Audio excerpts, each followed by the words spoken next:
Bienvenidos hermanos, entonces nos vamos a permitir ahorita hablar un poquito sobre algunos elementos, apenas rasgos, sobre lo que significó y es la misión dentro de la orden.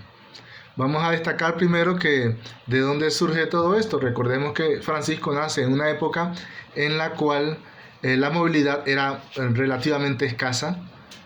Había muchas dificultades para trasladarse de un lado a otro. Recuérdense que el régimen feudal está vinculando al hombre al terreno, a la tierra. Su medio de producción está asentado, focalizado en un lugar específico. Y donde está, tiene que rendir al señor feudo un contrato, un convenio donde él le protege y por su protección el señor feudal recibe una contribución económica, una retribución económica. Para poder movilizarse había que tener permiso de este señor feudal y darle permiso al otro señor feudal y otro. No se conocía tan profundamente lo que hoy vemos nosotros como los comerciantes, que se pueden trasladar de un lugar a otro. De hecho, el papá de Francisco es uno de los principales que en aquella época comienza a participar de este grupo de artesanos que con su arte pues se distribuyen de un lado a otro.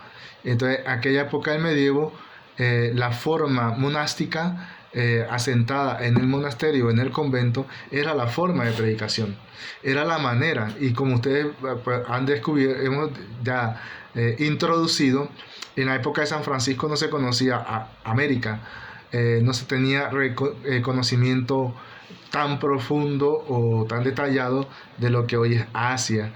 Y África apenas, el mundo conocido, era este norte en lo que está Marruecos, Libia, Egipto. Más allá, muy poco se conocía. Todo esto a raíz de San Francisco, que comienza con un capítulo, una regla que contempla en un capítulo las misiones, comienza un gran desarrollo de las misiones y se comienzan a enviar hermanos. Y ya vemos en 1219 los primeros mártires que surgen de la misión expedición allá en Marruecos. Y entonces nos vamos a dar cuenta que en ese periodo comienza a evangelizar entre los beduinos y vamos a aumentarnos también la influencia en 1280 de Ramón Lull, que dado que él se dedicó al estudio de lenguas, tuvo la posibilidad de adentrarse con mayor intensidad en aquellos lugares. Mucho más adelante vamos a ver que son enviados en 1245 al imperio mongol. Llega Juan de Pian de Carpine, ¿verdad? Luego hay un segundo intento en esta zona mongol, ¿verdad? Por Andrés Ion Jumain. Y en 1270 un tercer intento por Guillermo Rubruck. Ya para el año de 1291 en China llega un Juan de Montecorvino. En 1331 en la región tártara el beato Odorico de Pordenone. Y en 1346 llega a Pekín Juan de Marignoli. En ese momento se sobreviene de origen asiático la peste negra, que llevó al límite y minó la evangelización y la misión en China. A este grupo pequeño que llega en 1346 no es tan pequeño, son 50 misioneros que llegan con Juan de Marignoli, ¿verdad? Para que sea reforzado hasta 1371 por Guillermo de Prato, que también llega con una misión de expedición y de evangelización en aquella zona. Vamos a ver el otro periodo de gran influencia de la misión, porque hemos ido en el norte de África. También vamos a destacar algunos elementos también en la primera época, en donde yo les mandé aquel video que habla sobre la evangelización en tierras de sarracenos, ¿verdad? Lo que es la parte de Israel y Egipto.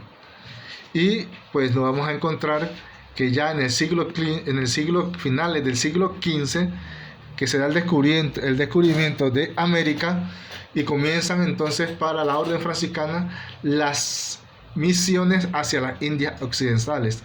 Nosotros nos preguntamos por qué los frailes somos los primeros que llegamos a evangelizar en todas las misiones en América.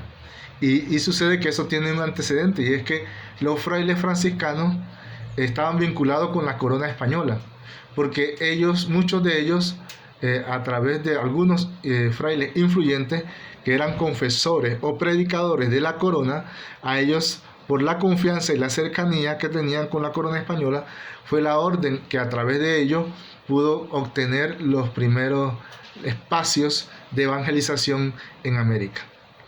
Por ello, recuerden claramente que estamos en el periodo días después del descubrimiento de América. Años después nos encontramos en 1517 con lo que es la Reforma y Martín Lutero, a lo cual vendrá con el Concilio de Trento la Contrarreforma. Y recordábamos un poquito cómo la orden en ese momento sufre grandes conflictos internos, ¿verdad? Que fragmentan a la orden, pero todos en la búsqueda de radicalidad fueron también desenvolviéndose y desarrollando una labor evangelizadora múltiple, ¿verdad? De manera tal que después de llegar la orden de frailes menores aquí a América, posteriormente podrán llegar las demás órdenes y con ellos también las otras ramas de la orden franciscana. Por ello vamos a encontrar también grandes misiones, ¿verdad? Vamos a darnos cuenta que en este momento en que vive la iglesia, comienza a misionarse en lo que se conoce en los territorios de España.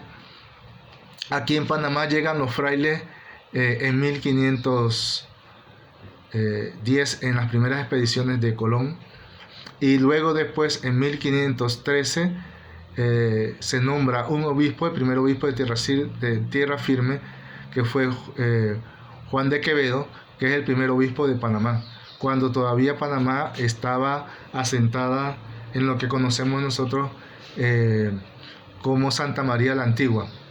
Posteriormente los frailes pasaron en 1519 a lo que es el asentamiento hoy de Panamá la Vieja, que fue fundada por los españoles, y junto con ellos venía también Pedro Arias de Ávila y venía Juan de Quevedo.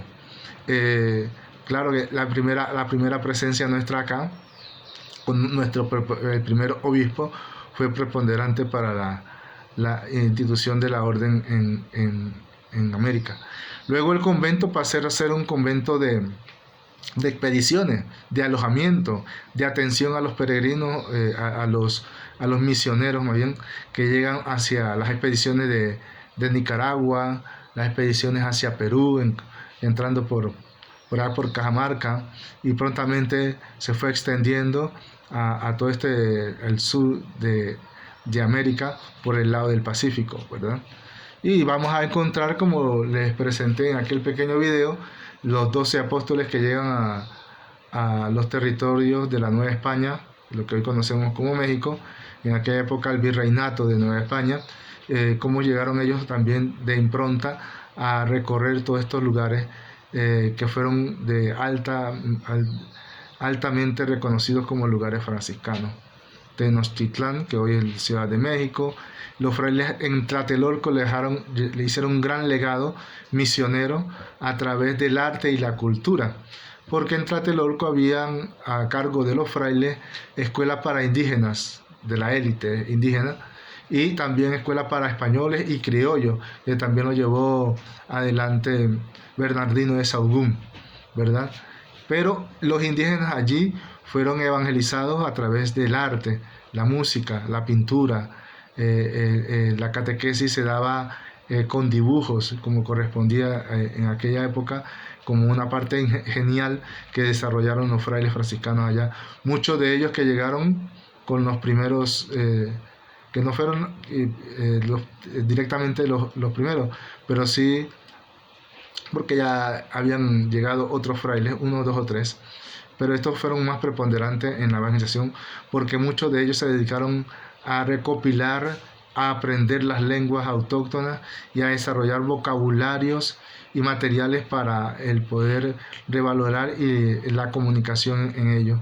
Enseñaron también los frailes a los indígenas, y algunos de ellos llegaron a adquirir grandes cargos de administración y educación, Algunos de ellos aprendieron tan perfectamente el griego y el latín que después pasaron a ser maestros y catedráticos o profesores en aquellas escuelas que fundaron los frailes.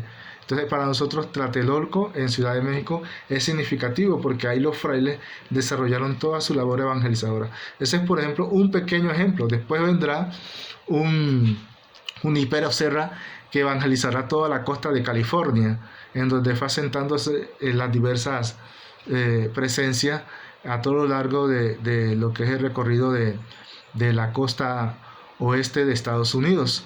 Por eso encontrarán ustedes ciudades que tienen nombre puesto por este fraile, ¿verdad? Junípero Serra. Por ejemplo, Puebla, Sacramento, San Antonio, Texas, y todos los pueblitos que están ahí, el Torno, San Luis, Santa Mónica, después las grandes ciudades de Norteamérica que fueron fundadas por este fraile, que son Nuestra Señora de los Ángeles, que conocemos hoy solamente como Los Ángeles, San Francisco, la ciudad de San Francisco, también fue fundada por estas misiones de este fraile Junípero Serra, a tal grado que Junípero Serra está entre las estatuas o monumentos que caracterizan en Norteamérica a los grandes próceres de la Constitución de la República, ¿verdad? Entonces, por poner algunos ejemplos, de ahí sale de México un San Felipe de Jesús, que después verán ustedes que está de misionero en Japón y es martirizado. Entonces, vemos todo ese recorrido, hemos visto una parte del norte y para la parte del sur los frailes llegaron junto con los primeros expedicionarios conquistadores españoles en Perú, ¿verdad? Y en ellos también se fueron asentando en los grandes focos de misión y evangelización, como lo fueron Cusco y después la Ciudad de los Reyes, como la conocemos Perú. De Perú se extendieron después hacia la zona de Bolivia, Argentina, Chile, ¿verdad? Todas estas zonas fueron evangelizadas primeramente por los frailes, y entre los grandes misioneros del sur tenemos a San Francisco, uno de los grandes misioneros que contamos allá por el lado de Perú, ¿verdad? Entonces nos vamos a encontrar a San Francisco Solano evangelizando entre los indígenas y recorriendo a pie desde Perú hasta llegar a los territorios de Argentina, ¿verdad?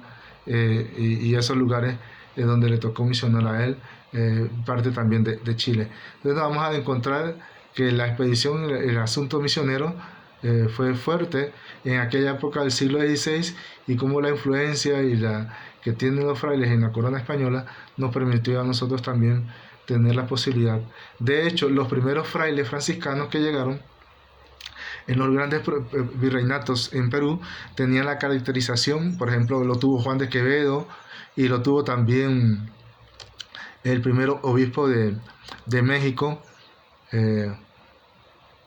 Juan de Zumárraga, como protector de los indígenas, ¿verdad? Esa otra faceta de la misión evangelizadora, en donde se pone en preponderancia también el carácter de la defensa del ser humano y de la vida, que tenían bien claro los frailes con los movimientos que fueron surgiendo en aquella época y que fueron dándole pues el horizonte de conceder y concebir a todo ser humano como criatura de Dios y con las mismas capacidades con quienes les conquistaban y también les evangelizaban.